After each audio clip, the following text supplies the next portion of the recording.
Namaskar. In the previous video, we had spoken about how we can lead a life in two different ways. One is the authentic way, the, the natural way, and the second was totally in artificial format. Now, today we would be talking about somewhat related context, and that would be the importance of words, importance of what we speak, and also the the effective communication without words. This we would be taking on with the help of two stories. These stories have been picked up from this book. This is an excellent book, Spiritual Stories, as told by Ramana Maharshi. So one is a story where a king once asked one of his ministers as to what he keeps repeating the whole day, and he said, "It is the Gayatri mantra that I repeat." And he told the importance of the Gayatri mantra. The king said, "Okay, you you tell me about this mantra, and I will also repeat it." So he says, "No, that is not the way, because I am not an authority. The words should come straight from the authority." He says, "No, that's not the point." To which this minister, he immediately started sort of misbehaving apparently with the king, and told the security guard next to him to go and arrest this king. He repeated 3 or 4 times. The guard did not react. And by this time, the king was confused and he got angry about the behavior of this minister of his. So he immediately summoned this guard and said, "Arrest this man." And he was arrested. The moment he was arrested by that same security guard, this minister started laughing and said, "Sir, this is what I wanted to convey.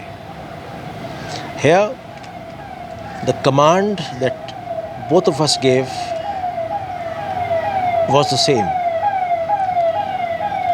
The person who was to act on this was also the same, that is, the receiver, same. But the effect it had on him was different. While I kept saying, he did not react, and you just told him once and he has arrested me." This is how the words emanating from an authority have the power. Inherently, words have no power. It is only when they come from the right source that they develop the power in them. The words are enriched. We have to understand one small aspect to it, and that is that the word first rises in the consciousness, and from consciousness it has to be it has to be uh, it has to be properly worded, and thereafter it comes out of the mouth as speech. There's a lot of processing involved in it. But there can be, without words also, there can be a communication, and that is what the second story tells. The second story is about, again, about a minister who who composed a poem, a poetry for a sage, and the co-ministers were not convinced. They said that this poetry is to be composed only for the victorious and heroes, and not for the sages. So he says, okay, let's go to that sage himself and seek an answer from him. It's fine. All of them went to that sage. The sage was in quiet. They sat down in front of him,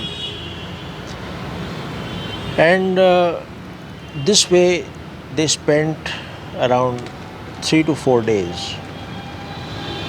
Not a question asked, and not a word said by the sage. On the fourth day, the sage, he just created a vibration in his mind, and that vibration was sufficient for the visitors to get their answers, and they immediately got up.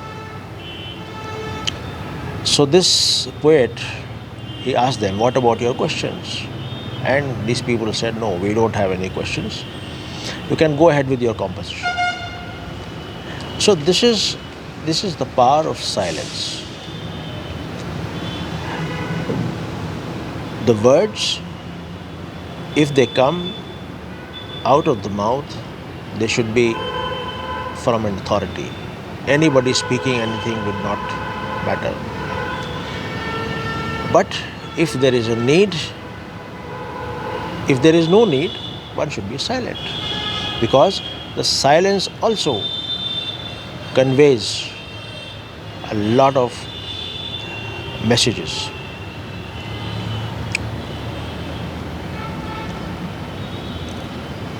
There are few videos of Papaji which in the initial days had a profound effect on me, wherein he says, don't move. This command coming from him was very impactful. And probably this and a couple of more commands,